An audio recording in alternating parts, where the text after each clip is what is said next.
इस वक्त जो बाइफिकेट हम लोग एक आम इस्तेलाह है बाइफिकेट हम कहते हैं, जिसको कि सब डिवीज़न कहा जाता है इदारों में।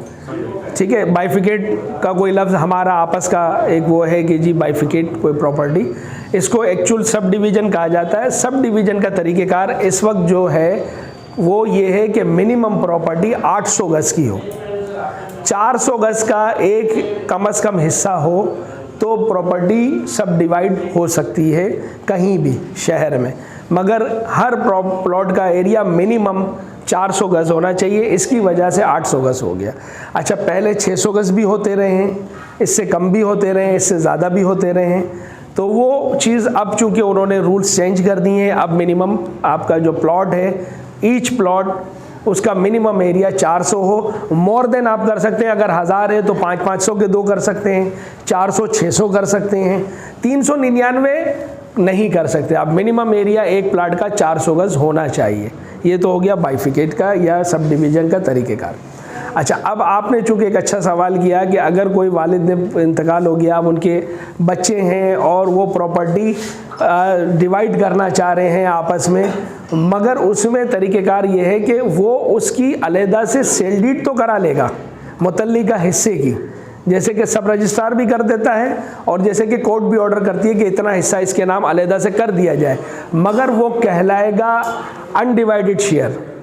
प्रॉपर बाइफिकेट या सब डिवीज़न वो नहीं होगा अगर वो जगह 400 गज़ की कम से कम नहीं है और वो प्लॉट अगर एग्जैक्ट इस तरह कर रहा है कि वो एक मखसूस हिस्सा है कि भाई एक ही प्रॉपर्टी है, दोनों का स्ट्रक्चर एक है, तो फिर वो सेल डीड हो सकता है, ना कि वो सब डिवीज़न प्रॉपरली केडीए से मंजूर शुदा उसको नहीं किया जा सकता, मास्टर प्लान उसको अप्रूव नहीं करेगा। तो होता ये है कि जैसे कि पोर्शंस बनते हैं, जैसे कि टाउन हाउसेस बनते हैं, तो टाउन हाउसेस भी इसी तरह से अनडिवाइडेड शेयर पे सेल डीड हो जाते हैं, पोर्शन सबलीज हो जाते हैं, सेल डीड हो जाते हैं, वो भी अनडिवाइडेड शेयर ही कहलाता है, मगर वो प्रॉपर केडीए से मंजूर शुदा नहीं होता, मास्टर प्लान से अप्रूव नहीं होता। तो वो चीज़ वही होगी जो आपने कोर्ट के लिए भी कहा कि मखसूस जगह पर वो शख्स रह रहा है, वो उनका बेटा रह रहा है, तो वो अनडिवाइडेड शेयर की सेल डीड कराएगा और वो उसके ऊपर रह सकता है, रहेगा वो, मगर वो केडीए से या मास्टर प्लान से वो मंजूर शुदा नहीं होगा। तो वो जो साहब कह रहे हैं वो ये कह रहे हैं कि आप कोर्ट से लिखवा दें। कोर्ट कभी भी ऐसे लिख के नहीं देगा, कोर्ट उसमें अनडिवाइडेड ही शेयर लिखेगा, क्योंकि कोर्ट भी थ्रू नाजिर उसकी सेल डीड कराएगा या थ्रू मुतल्लिकीन उसकी जो वारसीन है उसके ज़रिए सेल डीड कराएगा। अच्छा, सेल डीड का परफार्मा अनडिवाइडेड शेयर का ही होगा। उसको बाइफिकेशन, देखिए बाइफिकेशन या सब डिवीज़न का तरीक़ेकार सबसे पहले समझ लीजिए कि वो केडीए से मास्टर प्लान से मंजूर शुदा होना चाहिए। अच्छा, मंजूर शुदा होने के बाद आपको जो सेल डीड है उसमें उसका हवाला देना पड़ेगा कि इस तारीख को ये मिसाल ये प्लाट 1000 गज़ का था, अब हमने केडीए से मास्टर प्लान से इसको मंजूर कराने के बाद हमने इसको 400-600 में तकसीम कर दिया, जिसका एनओसी नंबर यही है। वो होने के बाद आप फिर तो वो खेल सकता है, फिर वो बिल्कुल सही कह रहा है, मगर जब वो इदारा ही उसको इजाज़त नहीं देगा तो वो कैसे करेगा? फिर वो अनडिवाइडेड शेयर ही कहलाएगा। अनडिवाइडेड पे आपकी सेल डीड हो गई, बस अब आप जो है मालिक हैं, उसमें कोई शक नहीं है, मगर मंजूर शुदा मास्टर प्लान से नहीं है। और आजकल तो हो ये गया है कि जितने भी नक्शेजात बिल्डिंग कंट्रोल में आप जमा कराते हैं, वो हर डॉक्यूमेंट को वेरीफाई कराने के लिए मास्टर प्लान में साइड प्लान भेजते हैं कि ये मास्टर प्लान में ये प्लाट एग्जिस्ट करता है या नहीं। पता ये चला कि जो ये नस्ला के हवाले से हुआ, दूसरे हवालों से हुआ, तो उसमें ये हुआ है कि वो मास्टर प्लान में वो प्लाट ही नहीं थे, वो मतलब 780 गज था, उन्होंने 1100 समथिंग पे काम कर लिया। तो इस तरह से जो चीज़ें थी, इसी तरह से बहुत सारी चीज़ें ऐसी हैं जो कि वहाँ पे मास्टर प्लान में नहीं है।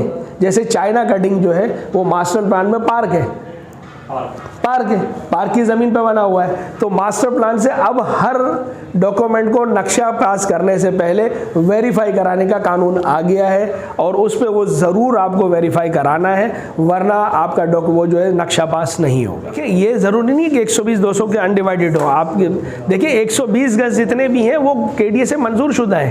केडीए ने आर कैटेगरी उसको अनाउंस किया है। 120 गज हमारे यहाँ आर कैटेगरी कहलाती है, एल कैटेगरी 80 गज कहलाती है, ठीक है। ए कैटेगरी 200 गज कहलाती है, ये बाकायदा उन्होंने अनाउंसमेंट ही इसकी इसी तरह की सी। फिर बी है, बी 400 गज होता है। सी है वो मिनिमम 600 गज होता है। डी है वो 1000 गज होता है। ई है वो 1500 गज से ऊपर चले जाते हैं। तो ये सारी चीज़ें 1000 गज से ऊपर जितने भी हैं वो ई कैटेगरी के हैं। तो इस तरह से उन्होंने कैटेगरी के हिसाब से माल बेचा है और बाकायदा वो केडीए से मंजूर शुदा है, मास्टर प्लान से। देखिए, स्कूल और हॉस्पिटल के लिए तरीक़ेकार ये है कि हर इलाके में एमेनिटी रखी गई है। उस एमेनिटी में स्कूल का प्लाट भी है, उस एमेनिटी में हॉस्पिटल का प्लाट भी है। तो जो स्कूल वाला या अस्पताल वाला चाह रहा है वो उसी एमेनिटी को ख़रीदे। देखिए ना, अगर मिनिमम जो उस पर जो भी अलाट किया गया है, एक तो उस पर्पस पे वो इस्तेमाल होगी। अगर स्कूल के लिए अलाट किया गया है तो उसमें स्कूल के अलावा अस्पताल भी नहीं बन सकता, कुछ और भी नहीं बन सकता, तो वो स्कूल ही बनेगा। जब कोई प्लाट बाइफिकेट हो गया या सब डिवाइड हो गया तो वो आज से चलेगा, ठीक है ना। पुरानी चीज़ें उसकी उसूली तौर पे ख़त्म हो गई, मगर चूंकि वो पुराना टाइटल भी एक टाइटल का हिस्सा होता है और उस पर आप संभाल के रखते हैं डॉक्यूमेंट को, तो उसको आधा आधा कर दिया जाए तो वो ज़्यादा बेहतर है। तो उसके लिए तरीक़ेकार ये है, जो मार्केट प्रैक्टिस है, इसका कोई लॉ नहीं है मगर ये एक मार्केट प्रैक्टिस है कि आधे पेपर्स एक को दे दिए जाएं, आधे पेपर्स दूसरे को दे दिए जाएं और दोनों को अटेस्टेड फोटोकॉपीज़ दे दी जाएं, हाफ ऑफ करके, कि जो मेरे पास है आपके पास उसकी कॉपीज़ हैं, जो आपके पास है उसकी कॉपीज़ मेरे पास हैं। ये एक मार्केट प्रैक्टिस है। एसटी गोदाम के तौर पे भी हो सकती है, एसटी जो है वो मैदान भी हो सकती है, एसटी क्लिनिक भी हो सकती है। ये तमाम चीज़ों में एसटी, और एसटी कमर्शियल भी हो सकती है। अब वो किस पर्पज़ के लिए एसटी बनी है और किस पर्पज़ के लिए अलाट हुई है। अगर कमर्शियल है तो कमर्शियल बिल्कुल एक्सेप्ट, पर्पस के लिए यूज, उसी पर्पस पे यूज़ होगी। मैदान है तो मैदान में ही यूज़ होगा। क्रिकेट का ग्राउंड आम पब्लिक नहीं ले सकती। अगर क्लिनिक है तो हॉस्पिटल के लिए अलाउड होगा और वो सिर्फ डॉक्टर ले सकता है, उसका डॉक्टर होना ज़रूरी है जी। हॉस्पिटल ही बना सकता है। अगर वो स्कूल की एमेनिटी है तो स्कूल के लिए उसका एजुकेशनिस्ट होना ज़रूरी है कि वो कोई इंस्टीट्यूशन उसका हो। अच्छा, एक तो ये हो गया। दूसरा आपका सवाल था एसटी और amenity. Amenity is the same, कि एमेनिटी आपकी मुख्तलिफ यही चीज़ों के लिए एमेनिटी होती है। इनहेरिटेंस के हवाले से जी, म्यूटेशन बाय इनहेरिटेंस है या प्रॉपर्टी इनहेरिट हो किसी को तो वो कैसे हो। देखिए, इसमें 2-3 तरीक़ेकार हैं जो कि किए जाते हैं। अगर किसी साहब का या साहिबा का इंतकाल हो जाए, उनके बच्चे हैं, उनकी बीवी है जो कि बेवा हो गई और बच्चे हैं 3-4 जो भी बेटी बेटे सब, तो उसका तरीक़ेकार सिंपल ये है कि आप सक्सेशन सर्टिफिकेट ले सकते हैं फ्रॉम नादरा। पहले आपको जाना पड़ता था कोर्ट में, जो कि अब आसान कर दिया गया है और अब इसकी फ़ीस एक है, वो फ़ीस आप भरते हैं और नादरा के दफ्तर जाते हैं तो 15 वर्किंग डेज़ में नादरा आपको लेटर ऑफ एडमिनिस्ट्रेशन या सक्सेशन सर्टिफिकेट इशू कर देता है, ठीक है। एक तो तरीक़ेकार ये है जिस पे आपके जो है वो आप लोग आ जाते हैं कि भाई ये इन साहब के वारसीन है। दूसरा तरीक़ेकार ये है कि हेयरशिप बनती है और केडीए में फॉर्म नंबर 4, अगर कराची डेवलपमेंट अथॉरिटी की वो प्रॉपर्टी है तो उसमें फॉर्म नंबर 4 भरा जाता है।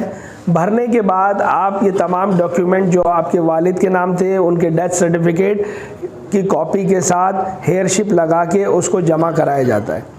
जमा कराने के बाद तमाम लोगों का, जितने भी वारसीन हैं उन तमाम का वहाँ पर एक उन्होंने शोबा रखा हुआ है, उसमें स्टेटमेंट होता है कि जी ये आपके वालिद की प्रॉपर्टी थी, वो सब चेक करते हैं। अच्छा, उसमें भी वो नादरा का आपसे वो फैमिली रजिस्ट्रेशन सर्टिफिकेट जिसको हम एफआरसी कहते हैं, जो कि नादरा 1000 रुपये में इशू करता है, वो भी आप जो है वो उनको देते हैं और एक हेयरशिप बनाते हैं। इसके वो जब चीज़ें आपकी कंप्लीट हो जाती हैं तो वो आपको म्यूटेशन बाय इनहेरिटेंस कर देते हैं, जिसमें जो भी उनके वारसीन है वो मालिक बन जाते हैं।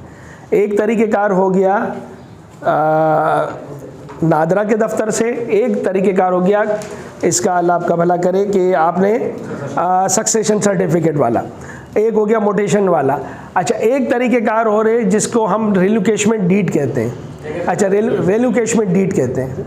रेलोकेशन डीड में होता ये है कि कुछ लोग हैं, जैसे एक वालिद के 4 बच्चे हैं, 2 भाई हैं, 2 बहनें हैं। अब 2 बहनें जो है अपना, क्योंकि वो उस घर में नहीं रह रही होती, वो अपना हिस्सा विड्रॉ कर रही होती है भाई के हक में पैसे लेके या अपना हिस्सा लेके, तो उसका तरीक़ेकार फिर ये है कि उसमें रेलोकेशन डीड बनती है, जो कि जो भी मुतल्लिका सब रजिस्ट्रार होगा उस इलाके का, उसके पास वो जब जाएंगे तो वो उसको 2 भाइयों के नाम कर देगा और बहनें अपना हिस्सा उनको 10 बरदार हो जाएंगी, जिसको हम उर्दू में ये कहते हैं, ठीक है ना। वो जब 10 बरदारी हो गई तो इसका मतलब ये है कि अब भाई मालिक बन गए मुकम्मल तौर पे उस प्रॉपर्टी के, और बहनों ने अपना हिस्सा ले लिया, या बहनों के नाम हो गया, भाइयों ने अपना हिस्सा ले लिया। तो ये एक रेलोकेशन डीड, ये 3 तरीके से मोटेशन या आपका इनहेरिट होती है प्रॉपर्टी। सर इसमें ऐड कर दो, रेलिंक्विश डीड जो होती है वो आल्सो सक्सेशन सर्टिफिकेट पे भी इस्तेमाल होती है। एग्जैक्टली सेम यही है कि उसमें सक्सेशन पे भी चाहिए होती है, और दूसरा एक तरीके एक कोर्ट ऑर्डर करता है। नहीं, मगर कोर्ट अब नहीं करता, अब सक्सेशन जो है वो नादरा पे चला गया, सक्सेशन खत्म, सक्सेशन पहले कोर्ट ही जाते थे अब हम नादरा जाते हैं।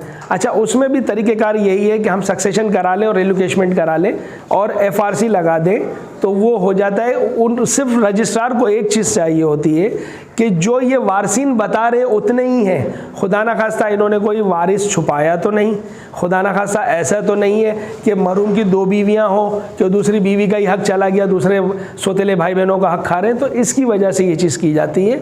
बाकी तो देखें ना, आपके पास डॉक्यूमेंट है, आपके पास सारे प्रॉपर्टी का पोजीशन है, वो सबसे पहले ये पूछते हैं कि पोजीशन आपके पास है, आपके पास डॉक्यूमेंट है, दैट मीन्स कि आप इस प्रॉपर्टी के मालिक हैं, वारिस हैं, तो उस पर वो काम किया जाता है। बहुत बहुत शुक्रिया आप तमाम का। इंशाल्लाह आइंदा भी उम्मीद है कि आप लोगों से इसी तरह रब्ता रहेगा और आप सब हमसे मुलाकात होगी, और हमारे इंतखाब भाई हमें दावत देते रहेंगे, हम ज़रूर आएंगे। भाई आए यहाँ पर, और आप लोग भी शुक्रिया कि आप लोग आए। आप तमाम से गुजारिश है चैनल को सब्सक्राइब करें, बेल आइकन को ज़रूर दबाएं।